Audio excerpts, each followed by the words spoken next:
Chers bien-aimés, chers amis, bonjour et une nouvelle fois, merci de nous accueillir à votre domicile pour ce moment autour de la parole de Dieu.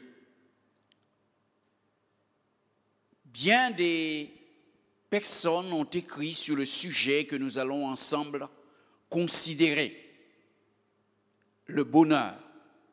Et l'on a beaucoup dit sur ce sujet. On a beaucoup écrit sur ce sujet.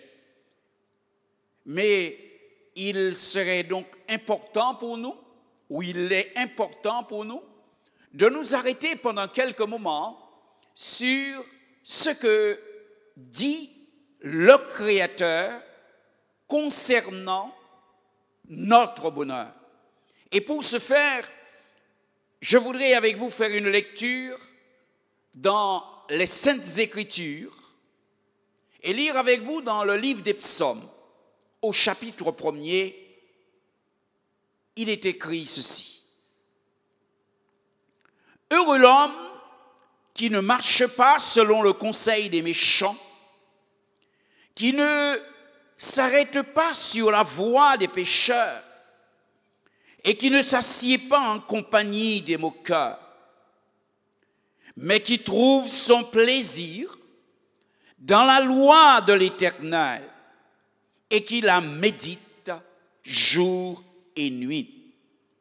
Il est comme un arbre planté près d'un courant d'eau qui donne son fruit en sa saison et dont le feuillage ne se flétrit point. Tout ce qu'il fait lui réussit. Amen. Voici donc comment Dieu, lui, il parle de notre bonheur. Être heureux, connaître le bonheur, c'est bien là ce à quoi aspire tout être humain. Et pour cela, les gens dépensent une fortune. Les gens sont prêts à se soumettre à toutes sortes de rites, de toutes sortes de situations, dans le seul but de connaître, de vivre le bonheur. Le bonheur, dans la pensée humaine, est une chose qui est en rapport avec la santé, qui est en rapport avec l'argent, avec la gloire, avec la réussite sociale, avec la possession des biens terrestres, ou une vie sentimentale réussie, comblée. Certes, personne ne peut nier que ces choses contribuent au bonheur. Mais ces choses sont trop éphémères et trop fragiles, sont trop aléatoires pour être les seuls ingrédients du vrai bonheur. Du bonheur qui n'est pas d'une source extérieure à notre personne. Il faut que le bonheur ait des bases solides. Il faut que nous ayons une conception qui se situe au-delà des éléments dont nous venons de citer, si notre ambition est de rechercher le bonheur. Jésus va parler du bonheur. Il est celui qui va introduire le sermon sur la montagne avec un sujet de bonheur, lorsqu'il dit lui-même « Heureux les pauvres en esprit, car le royaume des cieux est à eux. Dans le sermon sur la montagne, Jésus a précisé donc par cet enseignement que le véritable bonheur était à mettre en relation avec de bonnes dispositions de cœur. Il n'y a pas de bonheur sans de bonnes dispositions de cœur. Jésus va enseigner que le bonheur est à mettre en relation avec une réelle relation avec Dieu. Sans une véritable relation avec Dieu, dit-il, enseigne-t-il, le bonheur est comme un mirage, un nuage que l'on voudrait saisir et que l'on n'atteint jamais. Il dira dans son enseignement, le bonheur est à mettre avec un niveau de valeur essentiel qui sont au-dessus de toutes les contingences que nous offre la pensée humaine concernant le bonheur. C'est pourquoi il est bon pour nous de nous pencher un moment sur comment lui veut nous conduire au bonheur, comment il le montre, quel est le chemin du bonheur. Parce que dans ce qu'il présente, les choses sont très simples. Elles sont authentiques. Elles sont profondes. Mais elles sont simples. Dans la lecture qui a été la nôtre, nous avons lu ces mots. Heureux l'homme qui ne marche pas selon le conseil des méchants, qui ne s'arrête pas sur la voie des pécheurs et qui ne s'assied pas en compagnie des moqueurs. C'est donc en utilisant une tournure négative que ce psaume nous présente le sujet du bonheur, les ingrédients du bonheur. Avant de dire ce qu'il ne faut pas faire, avant de dire ce qu'il faut faire du moins, il va nous dire ce qu'il ne faut pas faire. Le bonheur, donc, est affaire de choses que l'on fera ou que l'on ne fera pas. Ce qui fait que l'on peut dire le bonheur, ce n'est pas un hasard, ce n'est pas une chance. La question du bonheur va beaucoup dépendre de notre implication. Si donc nous savons faire ou ne pas faire les bonnes choses en des temps utiles. Ainsi, dans le passage que nous venons de lire, la Bible nous présente 3 sources de malheur à éviter.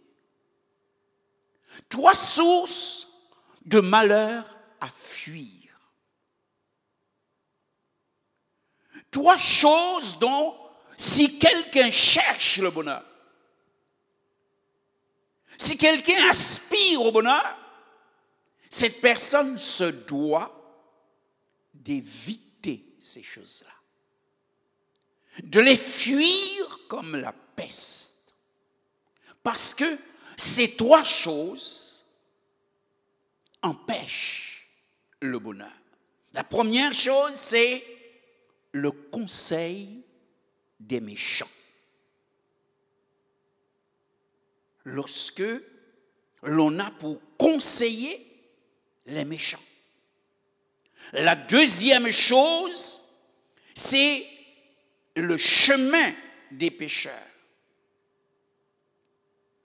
Le mode de penser, de vivre qui constitue le chemin des pécheurs. Et la troisième chose, la compagnie des moqueurs. Les choses de Dieu sont simples. Elles nous montrent combien Dieu a placé à notre disposition des choses et combien notre responsabilité est de les saisir ou de ne pas les saisir. Et dans ce que nous venons d'évoquer, il est intéressant de noter la progression des termes. Un conseil qui, s'il est écouté, devient un chemin. Et si ce chemin est suivi, cela conduit à une compagnie. Donc, ces trois choses sont à éviter. Ensuite, nous pouvons réduire de ce même texte concernant le bonheur qu'il y a trois catégories de personnes à éviter. La Bible ne nous invite pas à être des gens xénophobes. Non. Jésus lui-même, dans tout son pèlerinage, lui, notre exemple, a été à la portée de tous. On va le critiquer d'avoir mangé avec les publicains. Mais jamais Jésus ne s'arrêtera, ne prendra comme ami, comme fréquentation certaines personnes. C'est pourquoi à certains moments, son enseignement leur paraîtra dur. Parce qu'il voulait montrer que leur exemple égarerait les autres. Et parmi ces trois catégories de personnes, il y a les méchants. Les méchants, des personnes qu'il faut éviter, avec lesquelles on ne peut pas prendre le plaisir, des personnes qui ne peuvent, de par leur compagnie, leur façon d'être, vous aider à trouver le chemin du bonheur, à marcher sur le chemin du bonheur et à persévérer sur le chemin du bonheur. Mais vous me direz alors, mais qui sont les méchants? Simplement, je vous dirai que ce sont ceux qui non seulement pratiquent la méchanceté au sens commun du terme, mais ceux qui surtout s'opposent à Dieu et à sa loi. Lorsque quelqu'un s'oppose à Dieu et à sa loi, cette personne ne peut donc vous aider à trouver le bonheur à la manière de Dieu, à trouver le bonheur en dehors des choses éphémères et passagères, ne peut vous aider à trouver le bonheur pour que ça soit un bonheur authentique. La deuxième catégorie de personnes que le texte de l'Écriture nous invite à fuir, ce sont les pécheurs. Ce sont les pécheurs. Ceux qui transgressent volontairement les lois de Dieu et qui, de par leur façon de vivre, remettent en cause la valeur, remettent en cause l'authenticité des lois de Dieu. Ce sont ceux qui volontairement transgressent la loi. Ils savent que ce qu'ils font est mal, mais ils le font quand même. Et qui plus est, ils encouragent les autres à le faire. D'une certaine manière, ce sont des gens qui défient Dieu. La troisième catégorie d'hommes, de personnes, ce sont les moqueurs. Et là, la Bible nous explique qui ils sont. Ce sont ceux qui tournent la loi de Dieu en dérision. La Bible nous dit, ce sont des personnes à éviter. Si vous avez connu le bonheur et que vous voulez garder le bonheur, vous voulez l'entretenir, l'Écriture est claire. Heureux l'homme qui ne marche pas selon le conseil des méchants. Heureux l'homme qui ne s'assied pas parmi les pécheurs et qui ne prend pas son plaisir avec les moqueurs. La fréquentation est toujours une chose qui n'est pas sans conséquence. La Bible dira, dans le premier livre de Corinthiens au chapitre 15 et le verset 33, la Bible dit, ne vous y trompez pas. Les mauvaises compagnies corrompent les bonnes mœurs. Les mauvaises compagnies ruinent la morale et dégradent les caractères les plus résolus. C'est pourquoi celui qui cherche le bonheur ou qui veut que la promesse du bonheur des Écritures devienne dans sa vie une réalité, il devra faire le choix que lui impose son désir. Ce même texte des Écritures, dans son enseignement condensé, nous dit 3 attitudes à refuser. Après donc nous avoir parlé des gens à éviter, il nous dit 3 attitudes à refuser. Premièrement,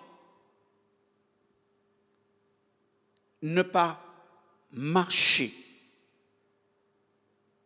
avec ceux qu'il devrait éviter. Toutes les compagnies ne sont pas bonnes, ne sont pas utiles, ne sont pas profitables à la foi. L'apôtre Paul même, quand il parle à Timothée, lui dira « Éloigne-toi de ces hommes-là. » Parce qu'ils vont toujours progresser dans le mal, mais ne recevront pas la vérité. Il ne faut pas, deuxième chose, il ne faut pas s'arrêter sur leur chemin. Et troisièmement, ne pas s'asseoir avec les moqueurs. Ce ne peut pas fortifier votre foi. Cela ne peut pas vous encourager à croire à l'authenticité de la promesse de Dieu sur le sujet. Pour vous, amis chrétiens, souvenez-vous donc de Pierre, la nuit de l'arrestation de Jésus. Il alla jusqu'à s'asseoir parmi ceux qui se moquaient de Jésus. Il alla jusqu'à s'asseoir avec ceux qui le méprisaient. Et la suite, nous le connaissons. Il n'aura pas la force de prendre position. Il va le renier ouvertement. Le conseil de Dieu est un conseil avisé, parce que seul Dieu connaît mieux que quiconque le fonctionnement intérieur de l'homme. Dieu connaît mieux que quiconque l'impact que peut avoir sur votre façon de penser certaines choses. Dieu sait combien votre choix peut être mis à mal face à une compagnie des moqueurs. Si vous devriez vous asseoir avec eux, c'est pourquoi veuillez entendre ce que le Seigneur vous dit. Mais me direz-vous, n'y a-t-il pas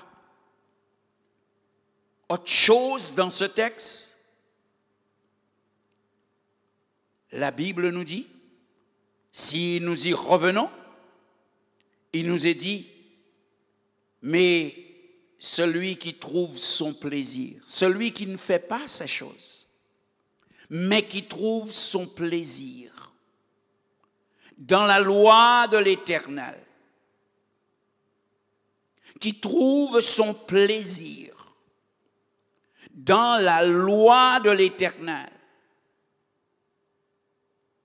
Voilà ce que Dieu dit. Au lieu de marcher avec les méchants, de s'asseoir avec les moqueurs, au lieu de prendre le chemin qui n'est pas le bon, alors la Bible dit qu'il trouve son plaisir dans la loi de l'Éternel.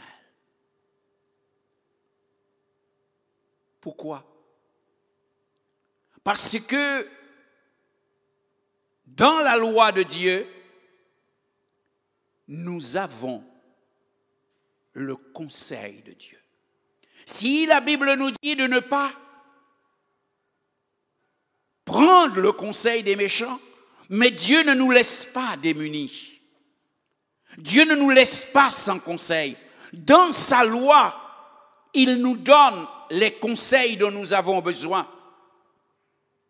Et ces conseils concernent la vie spirituelle. Ces conseils concernent les règles de la foi et de la doctrine. Dans la loi de Dieu, nous trouvons les conseils utiles pour les choix de vie en relation avec l'éthique que Dieu veut que nous ayons. Dans la loi de Dieu, nous trouvons les conseils par rapport à la vie affective, sentimentale. Nous trouvons les conseils sur tout ce qui est fondamental et indispensable au bonheur de l'homme durant sa vie terrestre. Le conseil de Dieu n'est pas pour un moment, c'est pas seulement une chose éphémère. Non, le conseil de Dieu vous fait entrer dans le bonheur un jour et est capable, tant que vous le suivrez, à garder, à rester dans le bonheur et dans un bonheur authentique, dans un bonheur réel. En effet, c'est pourquoi Dieu, c'est un bon conseiller. Et si nous voulons définir un conseiller, nous pourrions dire Un conseiller est une personne que l'on consulte pour avoir un avis crédible. Oui, si tu veux avoir un avis crédible concernant le bonheur, le meilleur des conseillers, le plus grand, celui qui est infaillible, c'est Dieu lui-même. Il est un conseiller par excellence. Ses avis sont infaillibles et nous placent sur des bases qui rendent notre vie solide. C'est pourquoi du conseil de Dieu, l'homme a besoin. Dans le livre des Psaumes, au chapitre 16 et le verset 7, le psalmiste dit « Je bénis l'Éternel, mon conseiller. La nuit, même, mon cœur m'exhorte. » Dans le psaume 73, au verset 24, il dit « Tu me conduiras par ton conseil, puis tu me recevras dans ta gloire. » Tu me conduiras par ton conseil, puis tu me recevras dans ta gloire. Car en fait, c'est bien là le dessein de Dieu. C'est te donner des conseils de manière à ce que tu puisses suivre le chemin qui convienne au bonheur et que ce chemin te conduise à vivre en compagnie de Dieu pendant ton pèlerinage terrestre et pour être avec lui également pendant l'éternité. Dans le conseil de Dieu, nous découvrons, dans la loi de l'Éternel du moins, nous découvrons où nous trouvons le chemin de Dieu. C'est dans la loi de l'Éternel. Il est dit, mais qui trouve son plaisir, qui trouve son plaisir, qui ne lit pas la parole n'importe comment, qui ne prend pas la parole de Dieu comme un roman, qui ne prend pas la parole de Dieu comme une sorte de fétiche. Quand les choses vont mal, alors à ce moment-là, il faut ouvrir la Bible, il faut lire des psaumes, il faut garder la Bible ouverte à la maison. Non, c'est pas cela. Mais c'est de faire de la Bible notre livre principal. Le livre que l'on va non seulement ouvrir chaque jour, mais dans lequel on prendra soin de rechercher le conseil de Dieu et que l'on prendra plaisir. Ce sera une joie. Ce sera un moment important d'être dans la parole de Dieu, car dans la loi de Dieu, nous trouvons le chemin de Dieu. Voilà ce que déclare le livre des Psaumes. Au chapitre 18, le verset 31, il est dit « Les voies de Dieu sont parfaites. La parole de l'Éternel est éprouvée. Il est un bouclier pour ceux qui se confient en lui. » Les voies de Dieu, les chemins de Dieu sont des chemins parfaits. Des chemins parfaits. Sur ces chemins, sur cette voie de Dieu, impossible de se tromper. Et même quand cela arriverait, que les voies du Seigneur nous paraissent repoussantes, elles restent parfaites. Même quand en suivant les voies de Dieu, l'on rencontrerait la difficulté, comme le dit la parole du prophète, on rencontrerait la tempête comme un fleuve. La Bible dit de ne pas craindre, parce qu'on est sur la voie de l'Éternel. Les fleuves ne te submergeront pas. quand on rencontrerait l'épreuve qui serait comme un feu qui détruit tout. Mais la Bible dit que le feu ne t'atteindra pas, parce que seulement tu es sur le chemin de l'Éternel. Alors tu as aussi le conseil, mais aussi tu as aussi la protection de Dieu. C'est pourquoi, avec empressement, Jésus pouvait dire aux uns et aux autres, « Efforcez-vous donc d'entrer par la porte étroite. Efforcez-vous d'entrer par la porte étroite. » Dans l'évangile de Luc, le chapitre 13 et le verset 24. Parce que les voies de Dieu sont parfaites. Dans la loi de Dieu, nous trouvons aussi la compagnie de Dieu. Celui qui est sur le chemin de Dieu, Dieu marche avec lui. Dieu va au-devant de lui. Dieu l'entoure par devant et par derrière. L'Éternel est son bouclier. L'Éternel combat pour lui parce qu'il est sur le chemin de Dieu. La Bible nous parle de l'expérience de deux hommes dont la Bible raconte leur histoire dans l'évangile de Luc, le chapitre 24 et les versets 14 et 15. Des hommes, des disciples, qui après la crucifixion de Jésus, s'en retournaient. Ils étaient dans la confusion. Comment se peut-il? Ils avaient suivi quelqu'un que l'on a crucifié. Ils étaient donc blasés, ils étaient désabusés. Quand tout à coup, la Bible nous dit,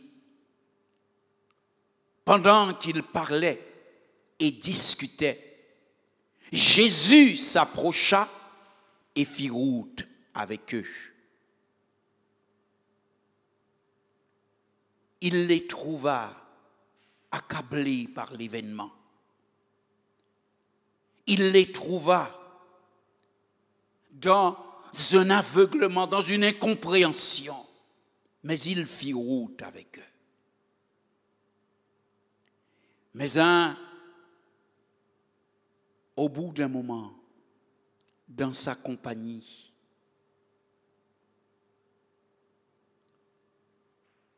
à cause de ce qu'ils ont marché avec lui, à cause de ce que ils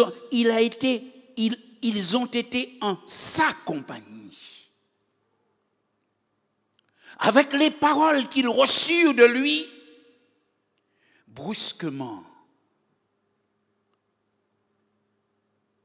ils virent les événements autrement. Et ils reçurent la compréhension des événements qui les accablaient. Et ils se sont rendus compte qu'alors qu'ils prenaient les choses au premier degré, on l'avait crucifié, on l'avait mis au tombeau, et ensuite quelques-uns ont dit qu'il est ressuscité. Mais au bout d'un moment, en leur compagnie, ils réalisèrent que cet événement qu'ils ne comprenaient pas, que ce pour lequel ils avaient été si accablés n'était rien d'autre que l'accomplissement de toutes les paroles des prophètes. Ils avaient eu sur leurs yeux, ils avaient été témoins de l'accomplissement. Mais parce qu'ils n'avaient pas compris et qu'ils partaient seuls sur leur chemin, ils étaient désabusés. Mais quand ils ont marché sur le chemin avec lui, quand ils furent en sa compagnie, ils virent les choses autrement. Et remplis de joie, alors ils firent demi-tour et devinrent les témoins, disant aux autres, mais nous avons vu le Seigneur. Un témoignage qui balaya tout. Non, il n'était plus mort, nous l'avons vu. Il n'est pas resté au tombeau, nous l'avons vu. Pourquoi autant de certitude? Eux dont le cœur était troublé, eux qui ne savaient plus que penser. Comment est-ce possible que brusquement ils soient devenus si sûrs? Parce qu'ils avaient marché en sa compagnie. C'est pourquoi je veux vous dire qu'il n'y a rien de plus merveilleux que de marcher en sa compagnie. Et c'est ce que nous invite, c'est ce que nous propose, c'est ce que nous offre la loi de l'Éternel. C'est pourquoi la Bible dit, heureux l'homme qui ne marche pas selon le conseil des méchants, qui ne s'arrête pas sur la voie des pécheurs, qui ne s'assied pas en compagnie des moqueurs, mais qui trouve son plaisir dans la loi de l'Éternel. Parce que la loi de Dieu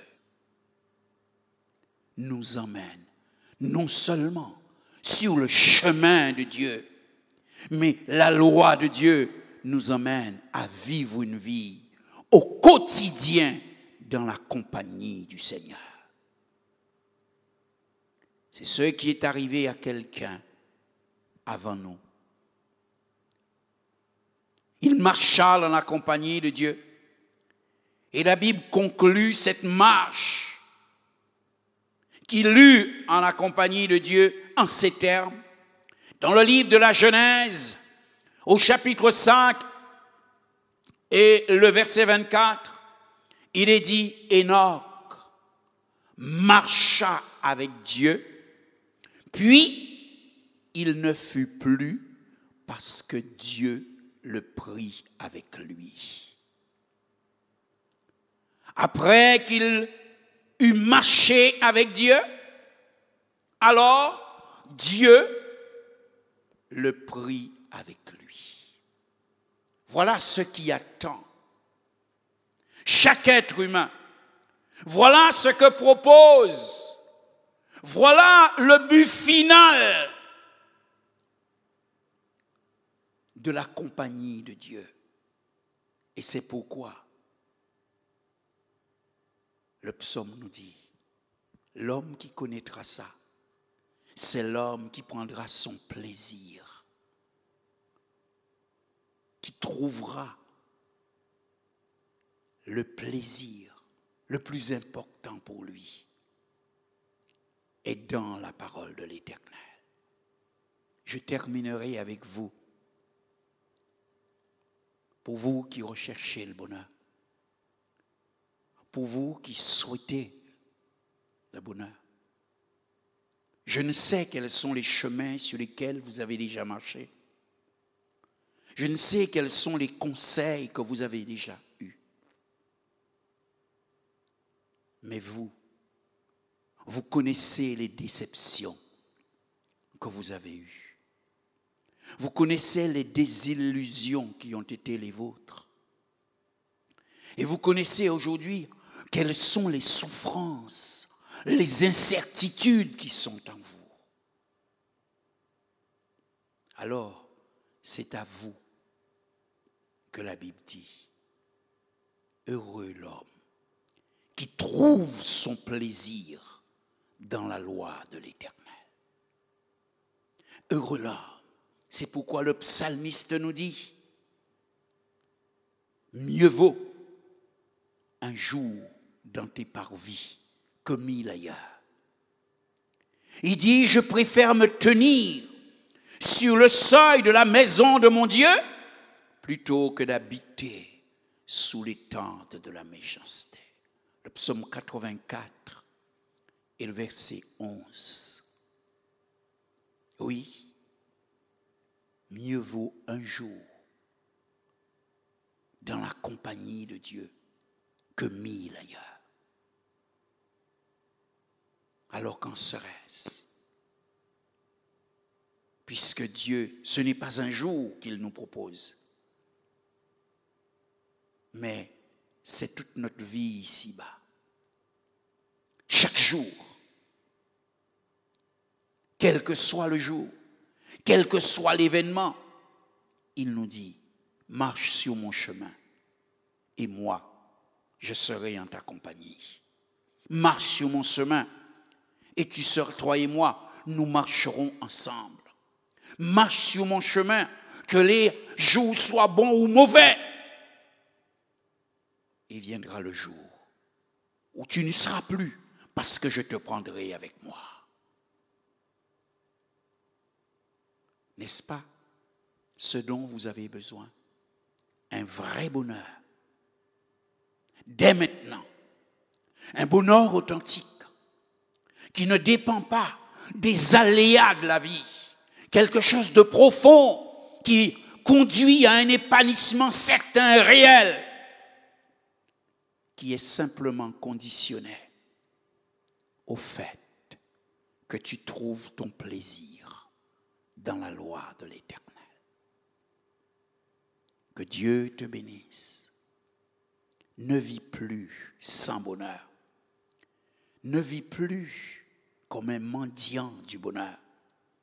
Ne vis plus comme quelqu'un qui se pose la question, mais est-ce que le bonheur existe? Tu peux être heureux. Tu peux trouver le bonheur. Et aujourd'hui même, cela peut commencer pour toi. En cet instant même, si tu voulais seulement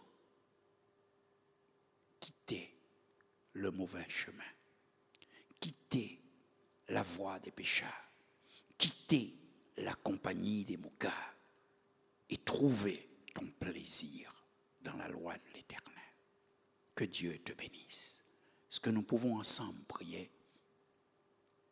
Que Dieu bénisse ta recherche, ton acceptation de sa parole. Père, tu vois ces amis qui ont entendu cette parole et qui sont à la recherche du bonheur. Ceux qui ont été déçus parce que ce qu'ils avaient espéré, le monde, les plaisirs, ne le leur ont pas offert. Nous prions avec eux maintenant. Nous prions pour eux et nous te demandons de te révéler à chacun d'eux. Nous te prions, ô Dieu, de les convaincre et de permettre à ta parole d'être la lumière pour eux, afin qu'ils connaissent le bonheur qui vient de toi. Nous te disons merci au nom précieux de Jésus. Amen.